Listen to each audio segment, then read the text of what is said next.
Welcome back to Josh and Kristie Stealing the Internet. I'm Josh. And I'm Kristie. We've got some more great Reddit stories for you, so let's jump into the first one. Am I the asshole for declining both our parents' anniversary trips? Because we don't think milestone anniversaries should require $15,000 vacations. Wait, are they inviting you to go on their anniversary trip with them or asking you just to contribute as like part of a present to them?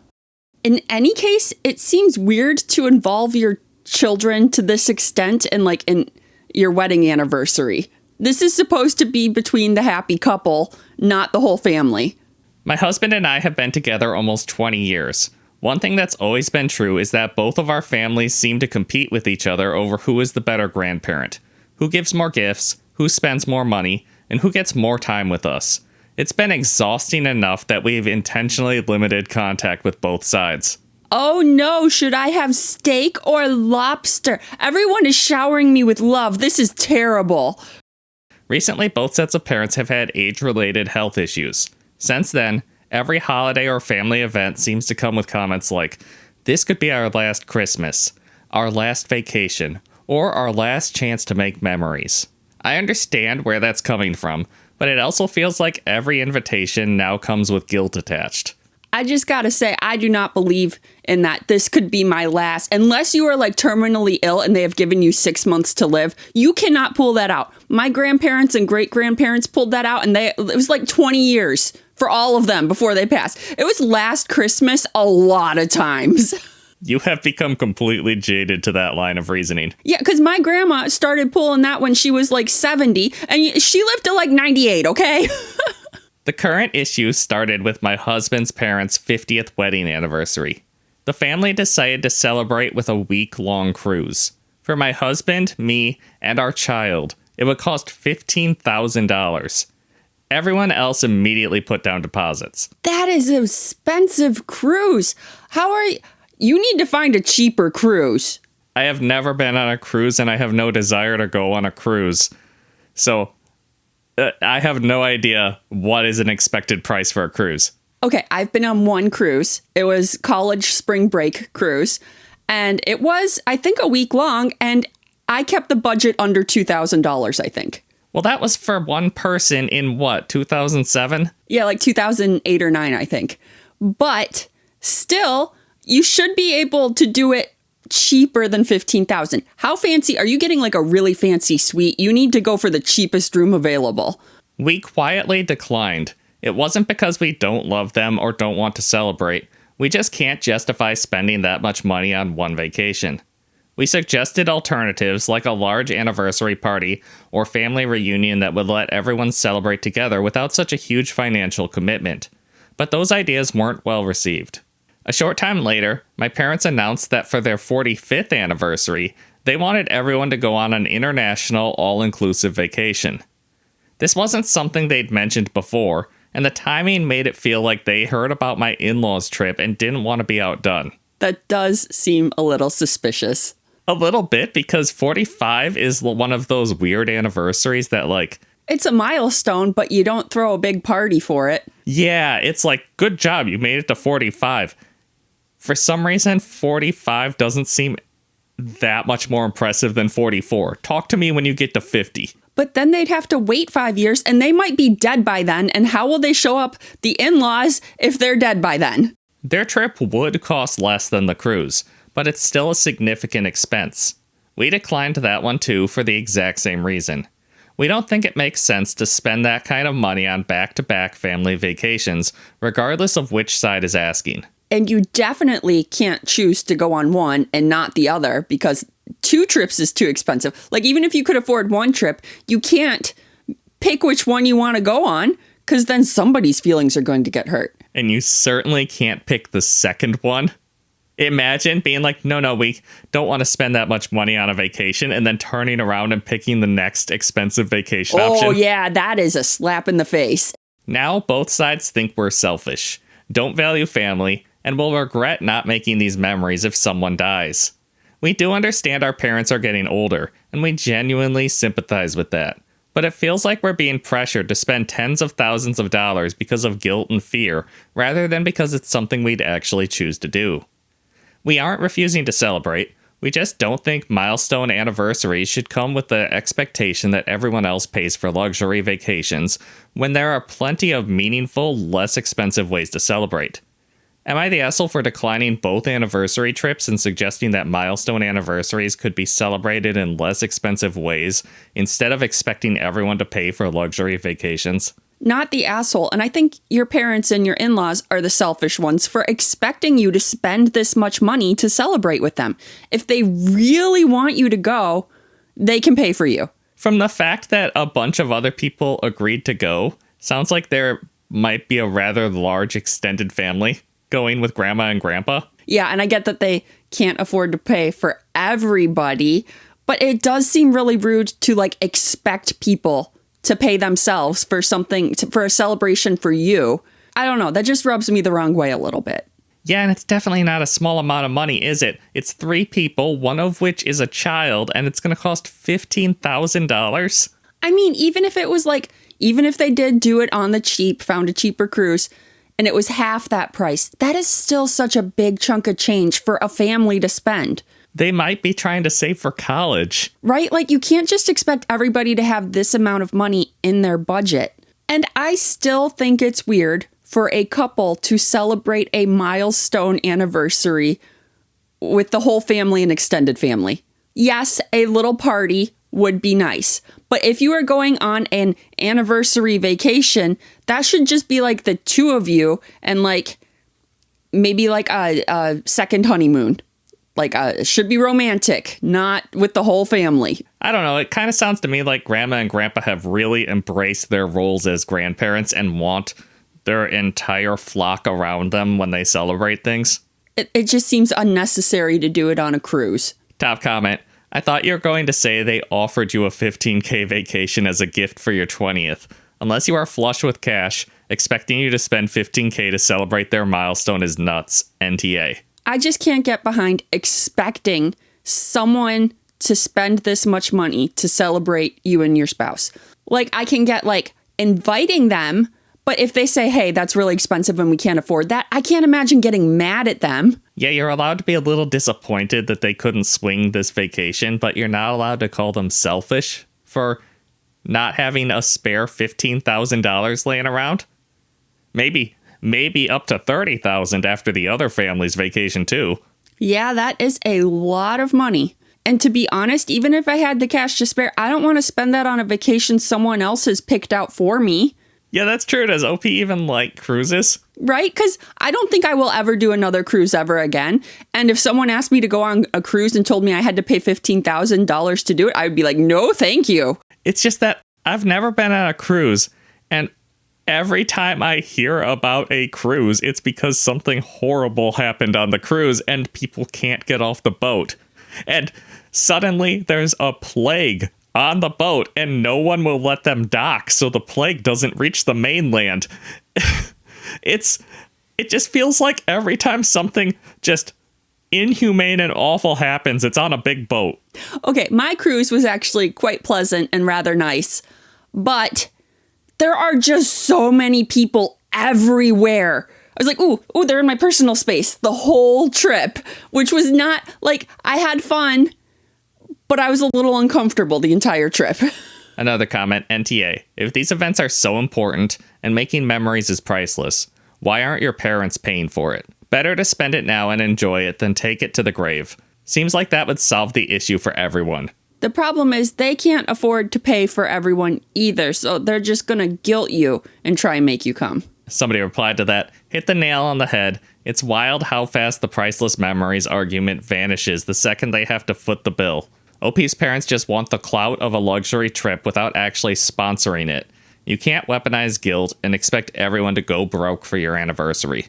And I feel like that kind of raises a good point.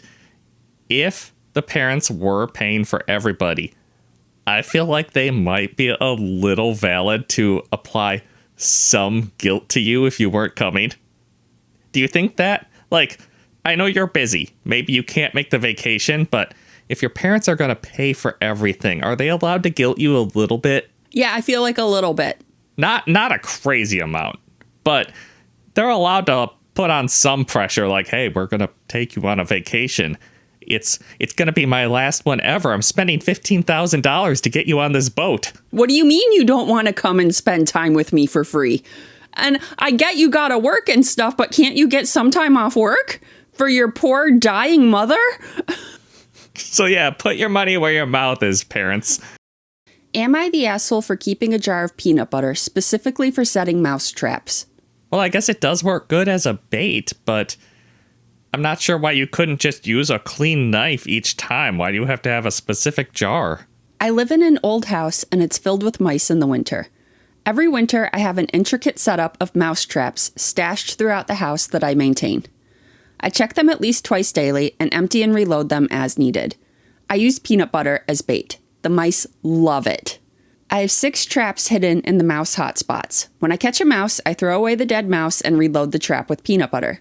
We used to have just 1 jar of peanut butter that my husband used for sandwiches, so if I had to fill 3 traps, I would use 3 different butter knives to fill them. I would take a clean knife, put the peanut butter on it, put it on the trap, toss the knife in the sink, then repeat with a new clean butter knife. Okay, I mean, that's about what I expected, because you don't want to get any debris into your peanut butter jar. Yeah, like mouse germs do not belong in the peanut butter jar. Get a clean knife. Yeah, because I guess you can't have mice just running rampant in your house, so you have to set the traps. But one day, I found a jar of peanut butter in the pantry that my husband hadn't used much of. I accidentally bought him one he didn't like. Then I got him one he did like. Now we have an extra jar he doesn't use. I said, okay, this will be my mousetrap peanut butter. I asked him if I could use this for only mouse traps, and if it was okay, it would be contaminated and not suitable for human use. Trying to skimp on knife washing, huh, Opie? I specifically said that I would double and triple dip a knife used for the trap in it. He said it was fine, so that's what I've been doing. I labeled the lid and all sides of the jar saying, mouse only, and have been dipping used butter knives in it when I load traps. It's much easier and less dishes.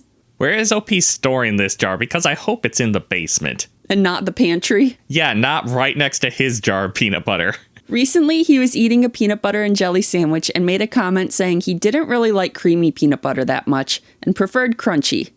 I asked him if he used the creamy peanut butter. He said he did. I told him that was what I used for mouse traps, and I have double-dipped mousetrap knives in there.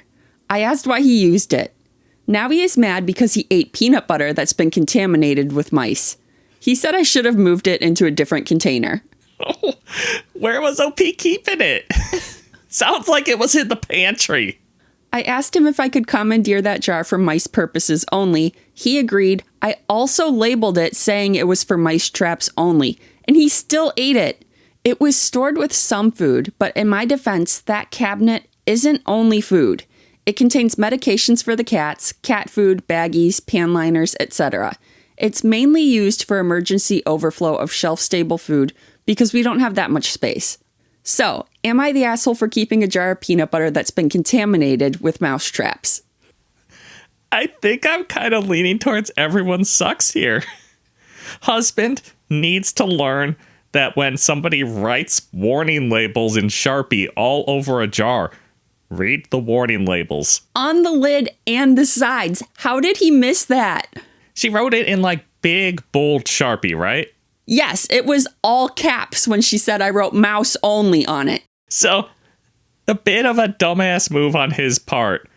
Like, he's not allowed to get too mad at you when he eats the contaminated peanut butter.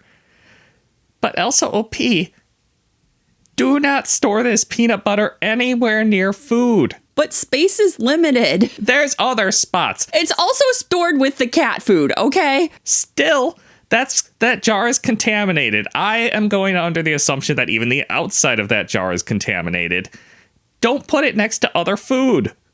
You don't want your cat eating that stuff. Keep it down in the laundry room or something. There's gotta be under the sink in the bathroom. Anywhere other than a spot where you keep food, OP.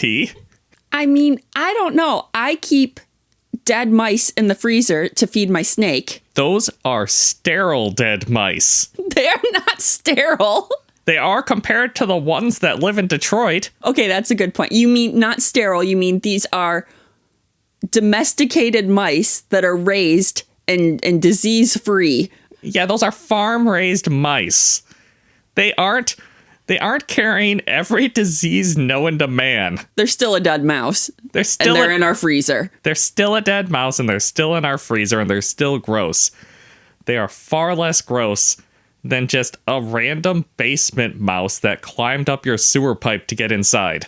And then OP just got debris from that mouse in every single inch of that peanut butter jar, and she put it near food. That's not where you store it. I'm sorry. I'm upset that you stored it near food. I do also want to say for viewers, just so you're not entirely grossed out, like the mice are in Ziploc bags and then in a Tupperware that says snack on it. So Josh knows not to eat the dead mice in the freezer. That's true. She gets mad if anyone other than the snake eats the dead mice.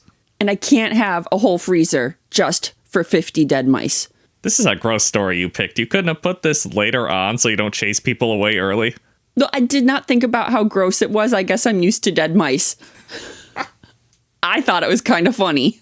This dumbass husband ate the mouse peanut butter. Okay, yeah, he is a dumbass. But it's just that I can't think of any way to make that peanut butter any grosser. Because those mice just have literally everything on their fur, probably. Just the grossest things in your house are on all of those mice, and then you're essentially wiping the knife on the mouse and then sticking it in the peanut butter jar. I just feel like she gave him verbal and written warnings that this was gross peanut butter, don't eat it. Hey, I'm not arguing with you there.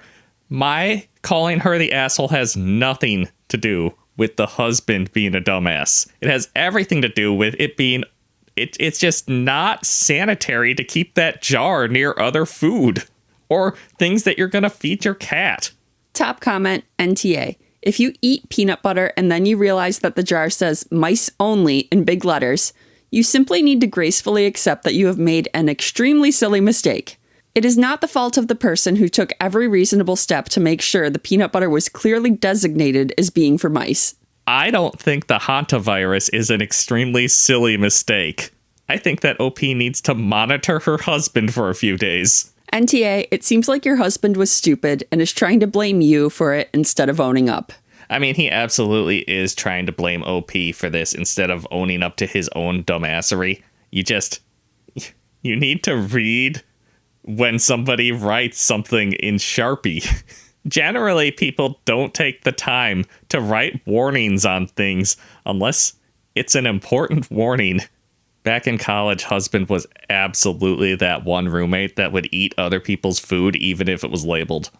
He just can't read. That sign can't stop me. I can't read. NTA, I'm sorry, but this is so funny. I hope you can be reassured by these comments that you are NTA so you can move on to enjoying how truly hilarious this was.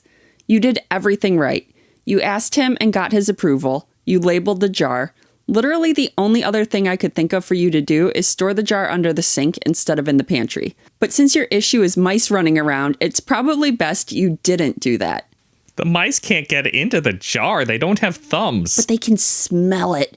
It's going to attract them. So keep it down in the basement next to the traps. I don't understand her logic there. I am not going to take back my statement here. It's super gross that you're keeping it near food. They continue, you're absolutely in the clear on this. Your husband is just a doof and only has himself to blame for this very amusing anecdote that I hope you will share at many family gatherings to come.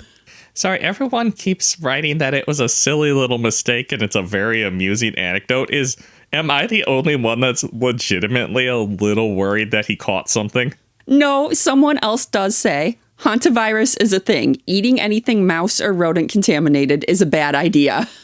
Yeah, because that peanut butter is very contaminated. But Reddit does not think that she's the asshole. I mean, yeah, maybe she could have stored it somewhere better. But she gave him plenty of warnings and he's just a dumbass. And we'll end with my favorite comment. Was your husband dropped on his head or something? That seems a little mean. He just can't read. Am I the asshole for expressing my feelings? I mean, I feel like that's what we're always telling people in these Reddit stories to do. Like, hey, maybe just talk about how you're feeling. So I'm going to go not the asshole. My girl is a social activist, and recently she hosted her first big event. She has been engaged in this social fight for almost a year, and at times it's been hard on our relationship.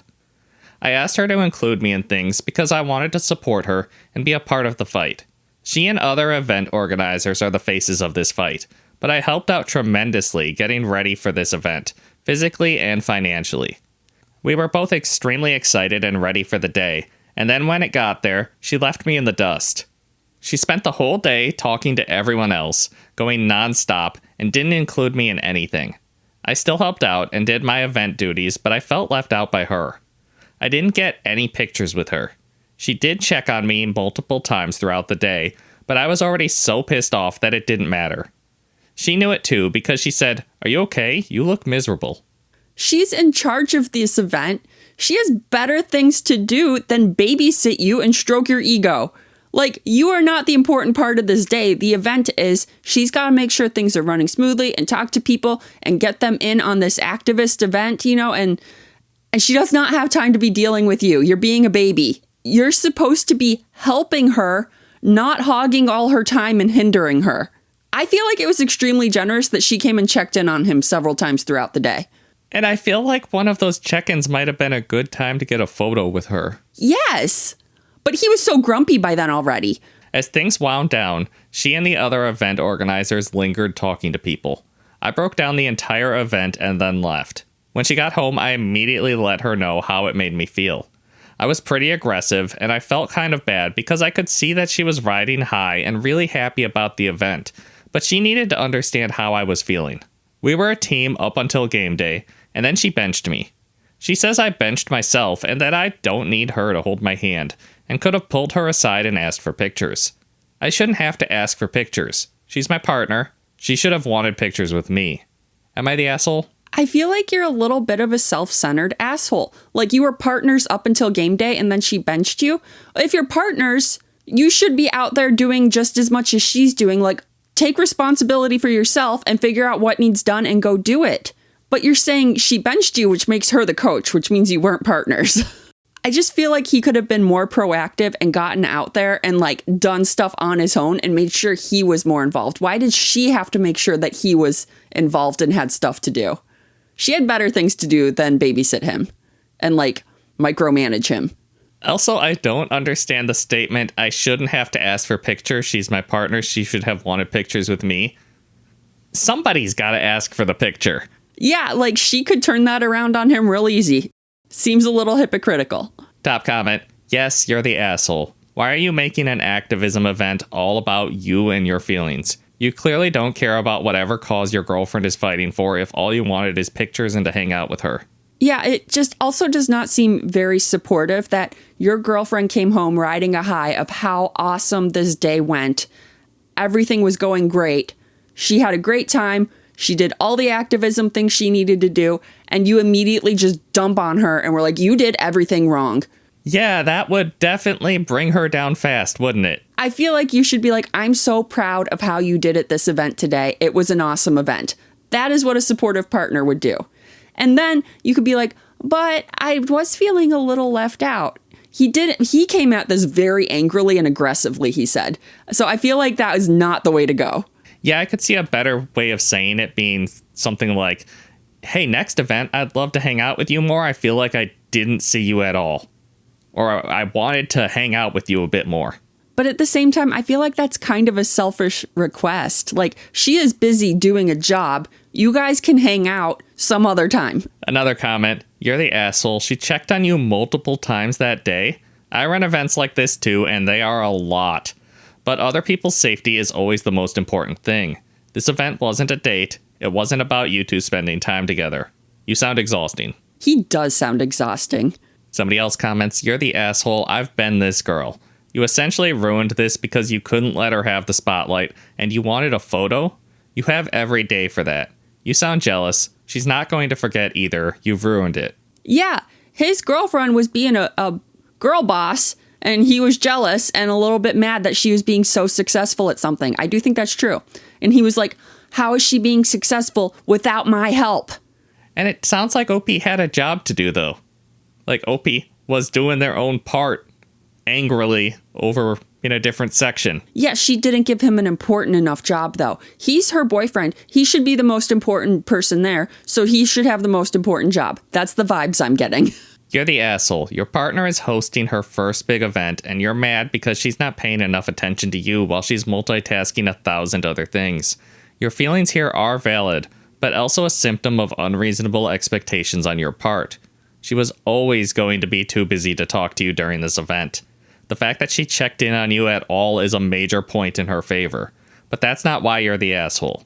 What makes you the asshole is that, instead of letting her have her moment and then addressing things calmly, you aggressively shared your thoughts in a move guaranteed to bring her crashing down.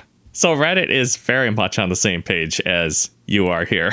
Yeah, he just let his anger take over and didn't think about his girlfriend's feelings when he vented his feelings. Which is just not how you support your partner when they're doing something that they're passionate about. Yeah, like you could have waited till tomorrow morning and, let yourself cool down a little bit and bring it up in a much calmer manner. Yeah, and maybe by then you realize maybe you're being a little silly here. Am I the asshole for requesting reimbursement from my friend after he canceled his wedding? Well, that sounds like asshole behavior. I almost guarantee you your friend is losing out on a lot more money than you are. I, 22 male, was supposed to be a groomsman in my friend's 22 male wedding this month.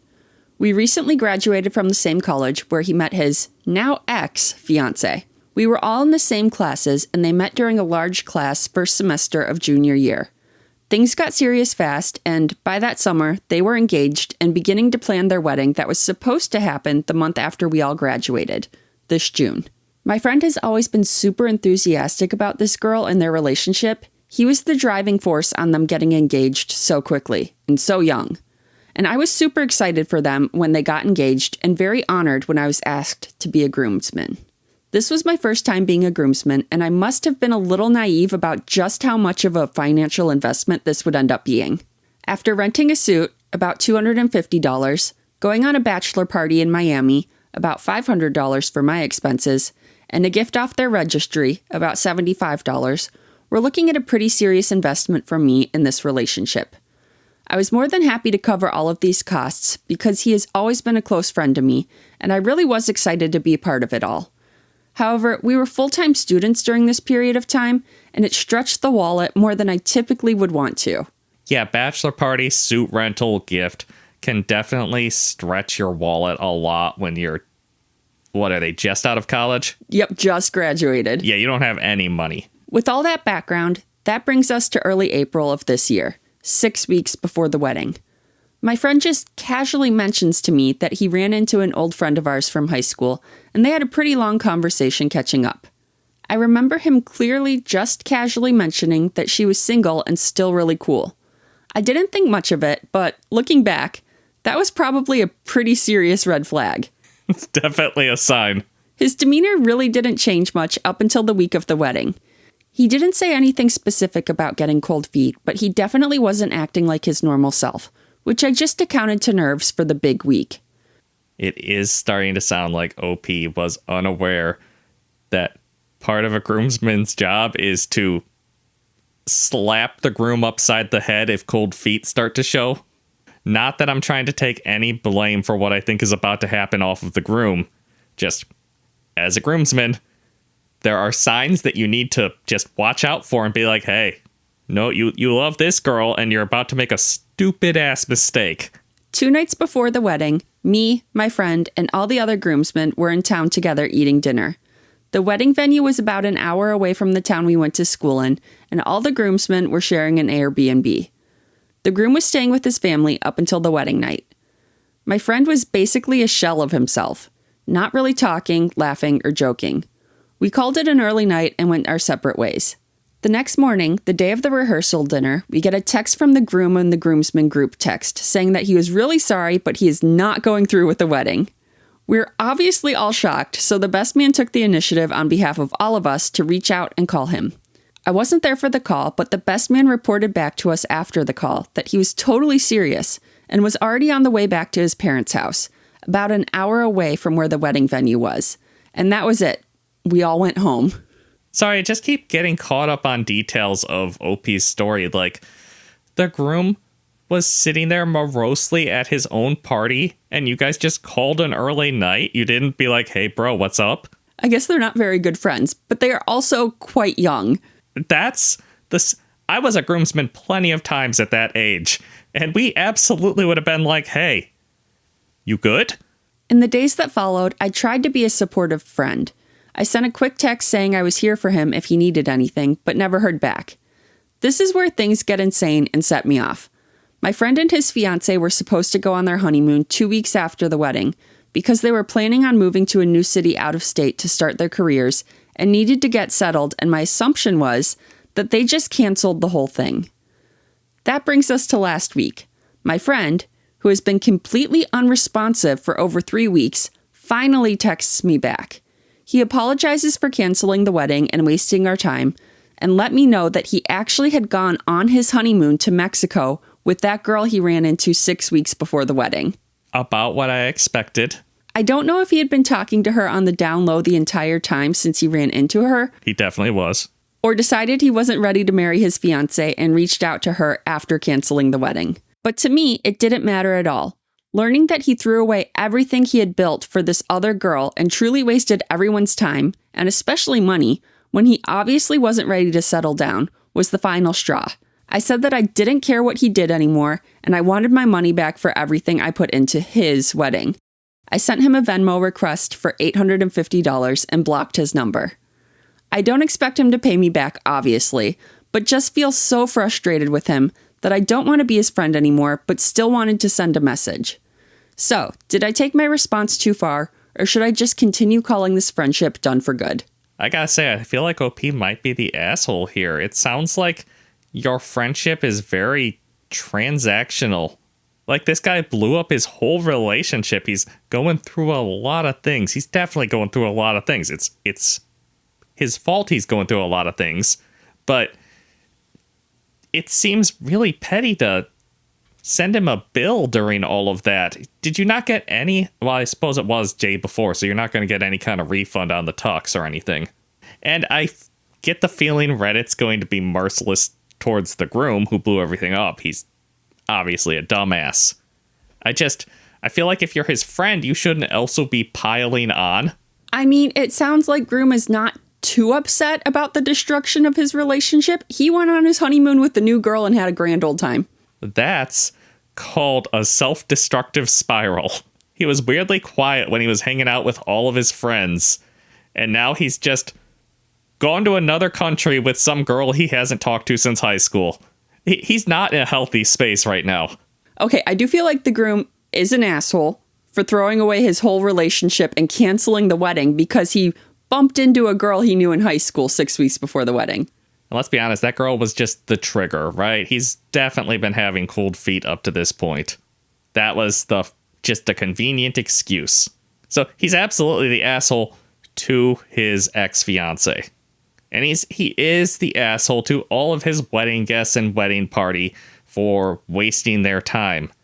I still don't think you get to send him a bill. Oh, no, I don't think you get to send him a bill either. I feel like when you agree to be a bridesmaid or a groomsman, you are accepting the risk that the wedding might be canceled and you're just out of money. And just the fact that none of the groomsmen talked to him up to this point when he was displaying so many signs of being in a bad headspace. What are you guys doing in your friendship? I do feel like the groom is kind of garbage for, like, canceling the wedding and then immediately going off with another girl. That is not cool behavior. I'm not sure I want to be friends with someone like that, but at the same time, what the heck is he going through? Maybe you don't have the whole story. Maybe something is terribly wrong with his ex-fiancée. I don't know. You don't know all the details. Maybe try and talk to him and figure out what's going on before cutting him off. Yeah, and to be fair to OP, I'm sure he wrote the story in a way that made all of the signs a lot more obvious for us. Oh, yeah, probably.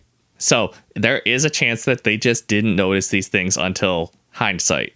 But I just feel like it's not a very strong friendship if him canceling the wedding and you losing out on some money is enough for you to just decide to cut this guy off. Were you just on rocky grounds beforehand? Because also, he sent him a bill for what, $850? Yes. he didn't lose out on most of that $850. He got to go on a bachelor party. I know you probably didn't want to. You'd rather have the $500, but you did get a vacation. You can return the wedding gift. I think the only thing that OP actually lost out on was the $250 for the suit rental. That is a good point.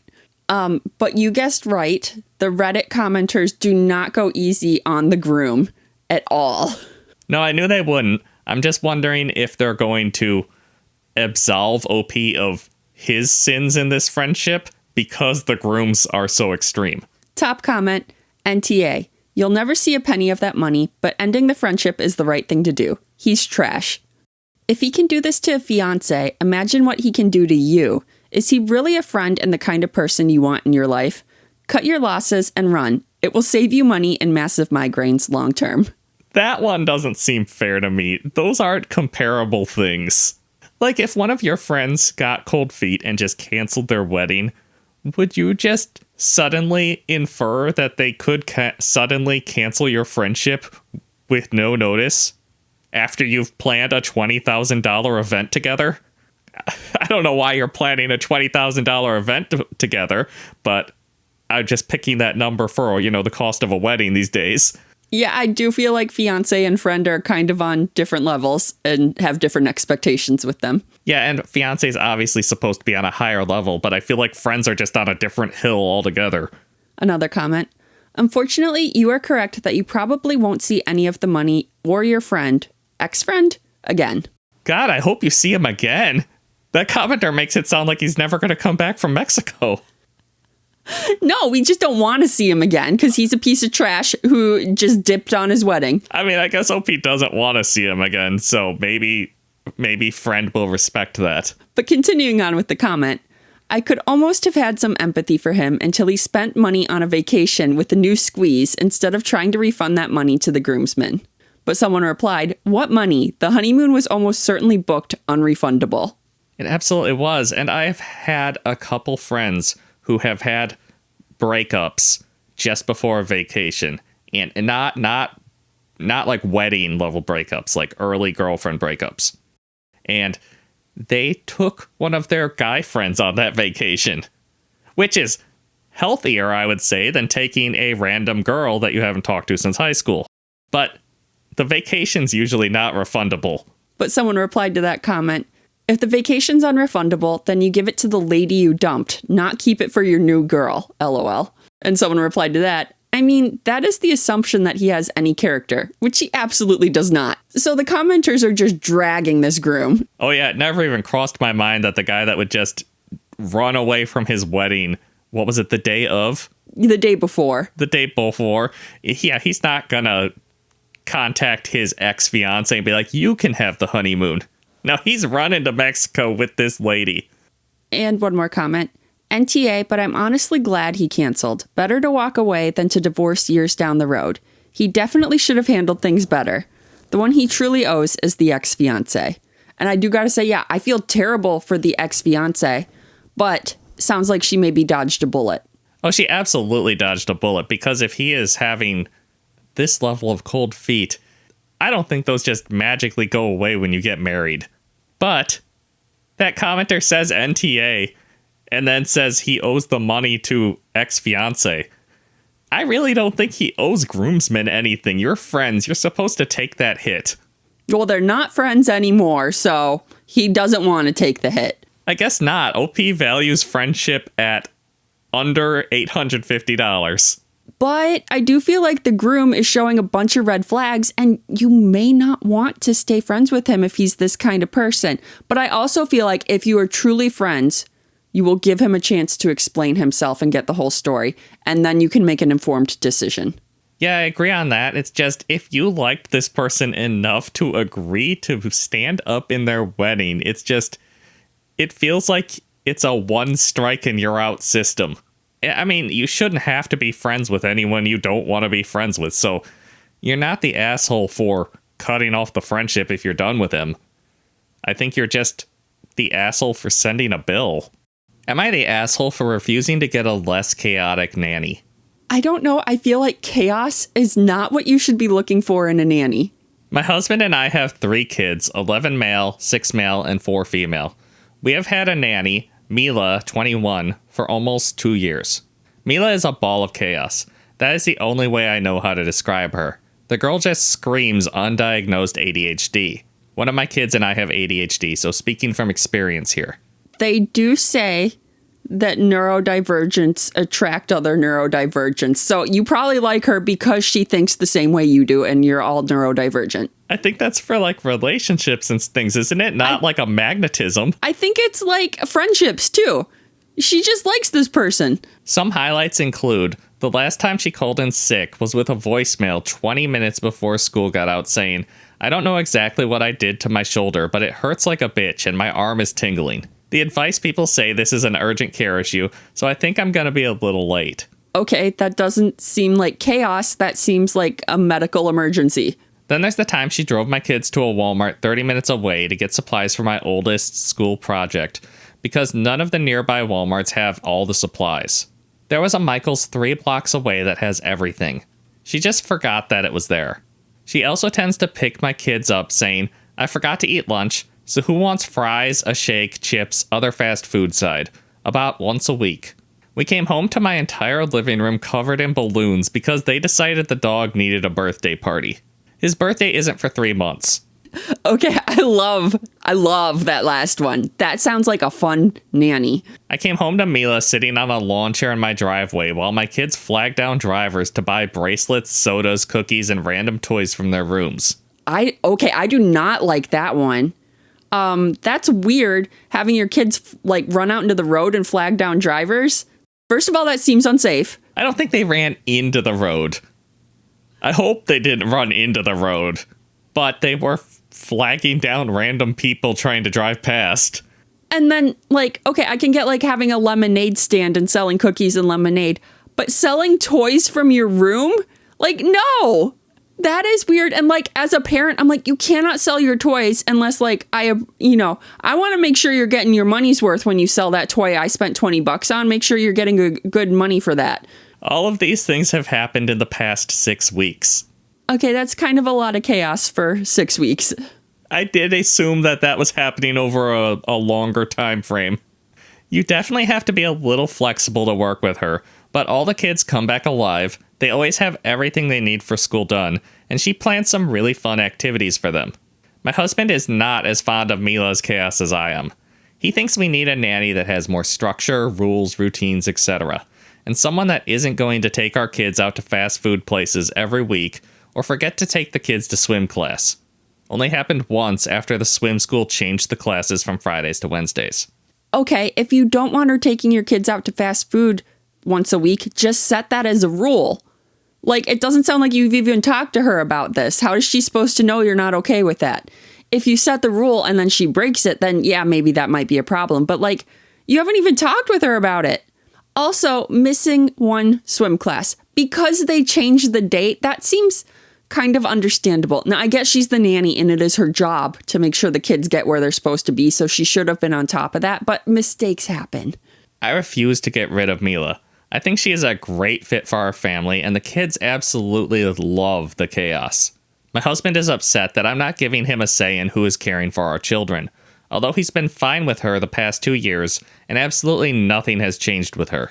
He's been complaining about minor things lately, like the car being a little messy, about as messy as my car, and has been bringing up profiles of other babysitters, mostly older women or young men. The only thing I can think of that could have caused this is my older son mentioned once that Mila is really pretty, and there was an incident where we took a family vacation. He didn't want to share a bed with his brother, and he suggested that he shares Mia's bed because she doesn't fart. Mila shut this down before he even finished his sentence. As she should, but yeah. But that stopped after I talked to him about him being 11 and Mila being an adult.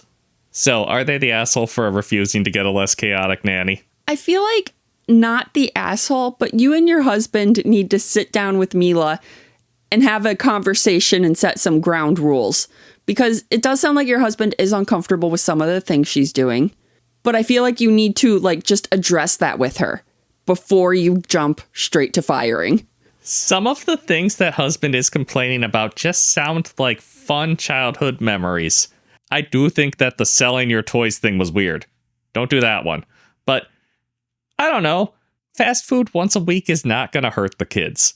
Yeah, it sounds like Mila is like the fun babysitter. Your kids love her because she is so much fun. Like, they don't even feel like they're being babysat or nannied or whatever. Mila is just a fun person to hang out with. Real quick, what's the difference between a nanny and an au pair? I don't know. I think au pair is usually just like the richer families hire them.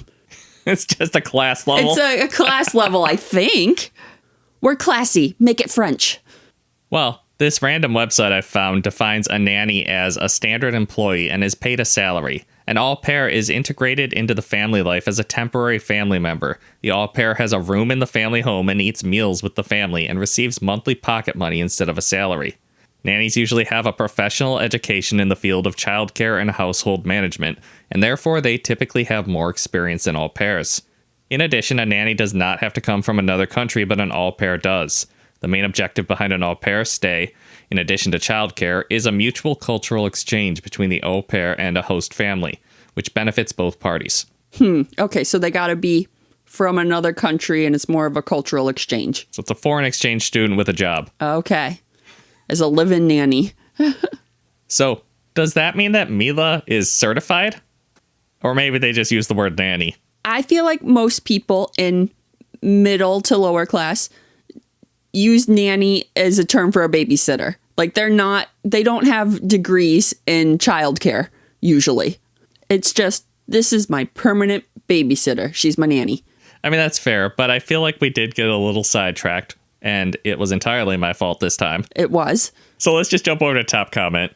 We came home to an entire living room covered in balloons because they decided the dog needed a birthday party. His birthday isn't for 3 months. NTA, she sounds great, to be honest. Love her.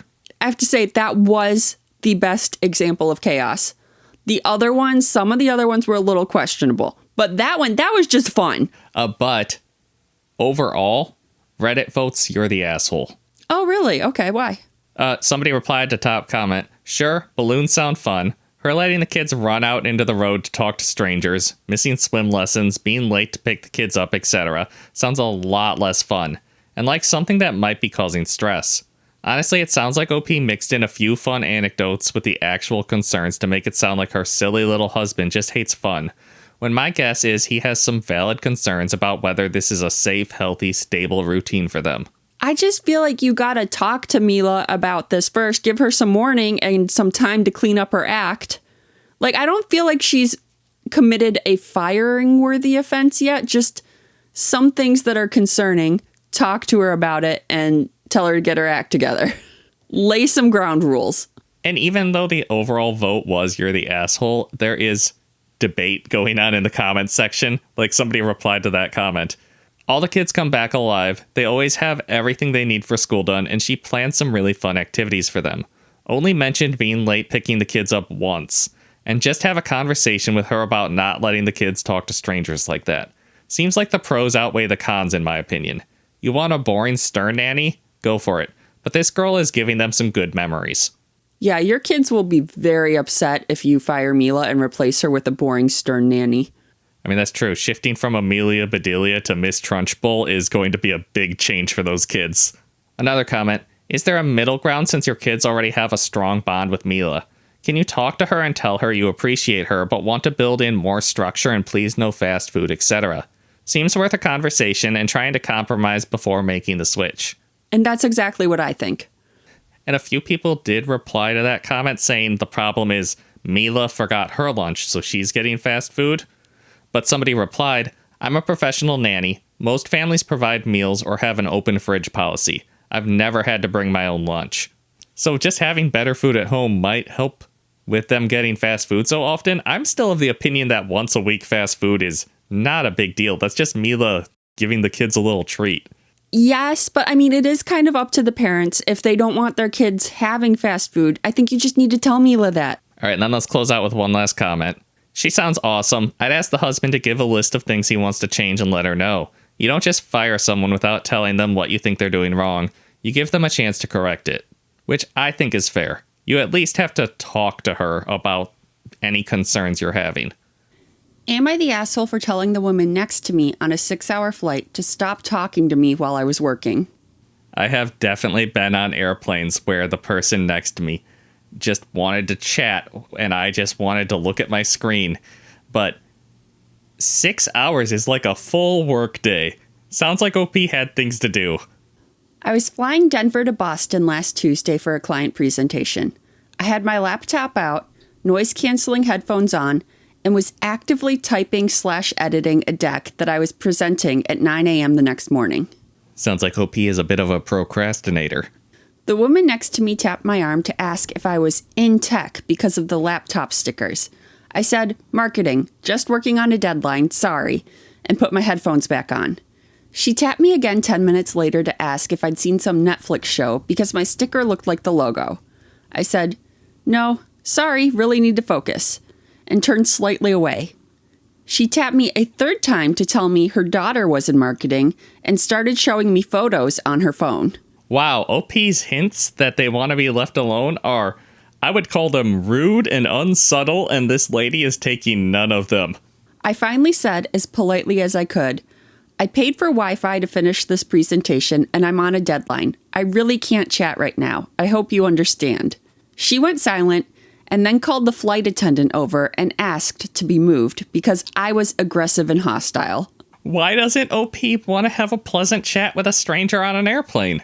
Do your work earlier. The flight attendant asked if everything was okay. I said I just needed to work.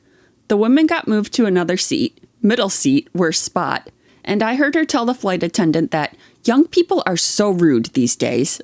Those noise-canceling headphones not working very good, huh, OP? The guy across the aisle later told me I should have just humored her for 20 minutes because she was probably lonely. My girlfriend thinks I was too blunt and should have faked a headache or something, but I had 4 hours of work to do.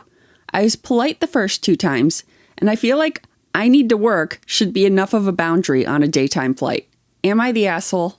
This is why you fly Delta instead of Spirit, because Delta has TVs built into the back of the chair in front of you. Not on every flight. Some of the smaller ones don't have it. Yeah, that's true, but a lot of them do. And I don't think Spirit's out of business now, but I don't think they had any amenities in any of their airplanes, and they still somehow cost as much or more than flying Delta. So I never understood their marketing, so they were cheaper. This is not on topic. You had work to do. I think that you were very rude in the way you told her, hey, I have work to do. But it's probably ruder of her to continue tapping you and trying to have conversations. If the guy across the aisle thinks that you should have humored her for 20 minutes, the guy across the aisle could have leaned across the aisle and chatted. It's not a wide aisle. I feel like it was extremely rude of the lady to see someone working on their laptop with their headphones on and keep trying to interrupt them to talk. Yeah, it's insanely rude. I agree. Oh, okay. The way you were saying things, I thought that you were saying that he was the rude one for being so blunt and, shutting down her conversation. No, sorry. What I meant was OP's I'm busy responses were blunt to the level of being very rude. But I think she's far ruder for tapping on his shoulder the second and third time. Like the first time, fine. You don't seem to understand the social norm of this person has headphones on and they're typing on a laptop. They want to be left alone. The second time and then the third time, I feel like you're being purposefully obtuse about the fact that OP is busy. Top comment. If work and your headphones didn't deter her, I'm not sure a headache would. Edit. Also, if this guy was close enough to hear her interaction, he was close enough to humor her. Someone replied, for real, why is it your job to keep her company just because you're next to her? Yeah, the guy across the aisle wants the lady to have somebody to talk to as long as it's not him. She sounds awful. Someone else says, you were clear and it sounds like you were polite at first. This woman does sound lonely and entitled. Neither of which is your problem. You are not in the wrong here, in my opinion. OP replied, headphones are the universal do not disturb sign. She chose to ignore it 3 times. But I have to admit, I love making young people these days jokes to our nieces and nephews. Yeah, I don't know. I get some sort of joy out of teasing them about it. Yeah, but those are good-natured jokes. This lady was serious. And I just assume that at some point I'll transition into a bitter old man who is making them seriously. It's just a secondary rite of passage. Another comment. I don't even want to chat with my own husband on an airplane. It's loud, hard to hear. You're constantly repeating stuff.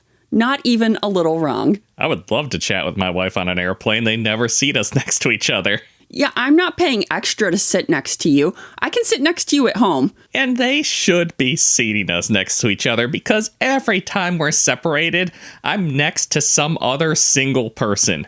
They separated us purely out of spite. Because they want to make us pay for it, so they're going to make us miserable if we don't pay for it. Right. I can survive 6 to 8 hours without seeing you. I can look back and wave at you if I really want to, but I'm not paying. It's a stupid amount of money to be guaranteed to sit next to each other. The real asshole in this story is the airline company. Yeah, I would pay more for a guaranteed aisle or window seat than I would pay to get a guaranteed seat next to you. Because also, if I'm sitting next to you, one of us is in the middle. I'm not sure how I feel about that, Kristie. What do you mean the aisle or the window seat are more valuable than sitting next to me? We could cuddle. What's perfect is if I have the window seat and then you next to me, because then nobody's touching me except you. I think you can pay for that. I don't want to pay for that. I just want it to happen. It is expensive.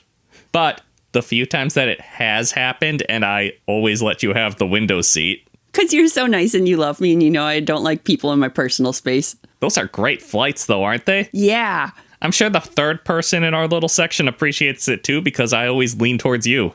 Someone else says, not wrong. So you were expected to change your behavior to accommodate her, but she was not expected to change hers for you. It's a crazy world. People get offended for really stupid reasons. And I am going to give the flight attendant credit. I'm sure they're aware that the lady is being unreasonable and they're just like, I'm going to separate them because I don't want to deal with this. However, that doesn't excuse the guy across the aisle just sticking his nose in other people's business. He's just as bad as the lady. Another comment, NTA. The hypocrisy of her saying young people are so rude these days, when in fact she was the one being rude to you. And yet she is probably someone who will never see it this way and is unable to do any self-reflection on her part. So Reddit is very firmly NTA, and this old lady was the rude one. I mean, she absolutely was the rude one. There's no question about that. I think that if she had just turned away and not tapped OP on the shoulder a second time, then OP would have been the asshole because of how tersely they replied. But she didn't. She didn't take the hint at all. So if anything, OP didn't tell her strongly enough. I was like, you want to be terse about it, so you're not encouraging her to talk to you more. Yeah, but you want to be terse the second time. The first time you could give her a polite denial. What did OP say? She asked if he was in tech, and he said, marketing, just working on a deadline, sorry. I don't know, that just sounds like a very curt reply to me. I don't know how you say that in a tone that isn't like, shut up. Maybe I'm just hearing it wrong, though. Yeah, it does. He was a little bit terse with his wording. I'd been like, oh, I'm in marketing, but I'm sorry, I'm working on a deadline, so I really need to get back to work. Yeah, OP just needed more words in there for it to be polite, in my opinion. But like I said, she didn't take the hint at all, so if anything, you needed stronger wording. But I think the big takeaway from the story is that airplanes are bad enough without having to make small talk with strangers. Am I the asshole for feeling bad that my marriage announcement was stolen? Ooh, I feel like that's not something you want to happen. Like, this is your big moment. I would be upset about that too. Just gonna ignore him? Yup. You look so grumpy. So for years now, I have been saying I don't want a wedding because they are so stressful and expensive and have so many traditions rooted in outdated beliefs. My alternative plan is to take my partner and my best friend, who is a photographer, to somewhere like Yellowstone National Park or Redwoods and get some really cool wedding photos. And then sending out cards to everyone saying, surprise, I'm married, come celebrate with us at a reception. Back in May, it's currently July, I was at my friend's college graduation party. Let's call her Sarah. And the topic of weddings came up. For context, the friend graduating is the same best friend who is a photographer, and a mutual friend of ours, Brittany, who we have both known for years, was part of the conversation. I told them about my idea to elope in the woods somewhere and surprise everyone with a reception, and Brittany thought it was hilarious. Flash forward to today, and I open Facebook to see a post from Brittany saying, "Surprise, we're married. Thank you, Lord, for blessing me with such a kind, loving, and gentle man." Oh, she stole your idea. Huge thanks to Sarah for taking our pictures. P.S. We've been married for 2 months now, hee hee. With a photo shoot done by Sarah. My first thought was WTF, because that is exactly what I wanted to do, and have been saying to people for years. She not only stole my idea, but used the exact same photographer and even the words I wanted to say. I texted Sarah, who I've been friends with for 15 years, and asked her about Brittany's situation. She said she came up with the idea because she didn't want a big wedding and asked Sarah to take the pictures. I said, I've been talking about doing that exact same thing for years, and that I literally mentioned it with Brittany and Sarah at Sarah's graduation party in May. Sarah said she doesn't think Brittany meant to steal anything, and it's really not that deep, especially since I'm single right now, so it will be a while before I'm thinking about marriage again anyways. Oh, okay. I thought OP, did I miss something? But I thought OP was doing this soon. Like they were engaged and they were planning this out to do as their wedding. Nope, OP just doesn't like all the traditions and obligations of a marriage ceremony, so this was just her plan for someday. Okay. I feel less bad about this now. I thought that she was doing this in a few months and Brittany beat her to the punch and is stealing her thunder. But there's going to be a gap of presumably several years before OP, because OP's not even in a relationship right now. So presumably several years before this happens. I feel less like it's stealing your thunder. I guess, but they do have the same friend group, so everybody's going to think this is what Brittany did a few years ago. That is true. I don't even want to talk to Brittany about it because I don't want to rain on her happy moment and make it about me when she is celebrating her marriage. I feel so dumb and upset for talking about my plans that I was excited about. And it feels like now, if I do this thing I've been wanting to do for years, it will look like I'm the one copying Brittany, and that's kind of shitty to do in my opinion. So, am I the asshole for being upset? I mean, no, not the asshole. This was a kind of shitty thing for your friends to do. Like, I feel like your friends should have checked in with you first to make sure, like, this is your idea. Are you okay with us doing this? But also at the same time, like, this is their wedding. I don't know if they need to consult you about their wedding, but they did steal your idea. I agree. It does kind of sound like she stole her idea just because of the time frame, because sounds like they went and got married in May and it's now July and they're like, hey, we've been married for 2 months and here's our in the woods announcement with Sarah as the photographer. Now, I don't think it's fair to say they stole your photographer because Sarah is in your friend group. Of course, they're going to use Sarah. Yeah, that is a good point. But they did like a secret elopement and took photos in the woods, which was your idea. Yeah, it does make it seem to me like maybe they were considering eloping, and then OP's idea was just so good that they had to go for it. I feel like this is a situation like someone stealing a baby name. You tell someone, whenever I have kids, I'm going to name my baby this. And they're like, that is an awesome name. And then they end up having kids before you and they name their baby that. And you're like, but that was my name. That's why you don't ever share any of your plans with other people. And it's like, yeah, you might not have kids. So, and they did have a kid first, so they used the name. It's still a kind of shitty thing to do. Right. I can't stop you from naming your kid Megatron. But you know for a fact I'm planning on naming my kid Megatron. And they're like, but you don't even have a boyfriend yet. You might never have kids. And you're like, I don't care. It was my idea. You said during our conversation, you never would have thought to name your kid Megatron, and that is such a good idea. It's blatantly stealing my good ideas because I'm a genius. And you are too uncreative to come up with your own good ideas. So I agree with you. It does have the same vibe as grabbing somebody's baby name. And I think that OP fell into that same trap that so many people do. You shouldn't talk about your good idea, but it is such a good idea and you want to tell people, and maybe they'll refine the idea for you and it'll get better. Nope, they just scarper off with it.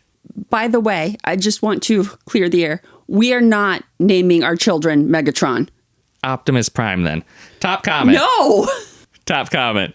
Wait, you're single? Reddit says you're the asshole, by the way, and it's primarily because OP is single. Yeah, like she's got a long time until her wedding, if it ever comes at all.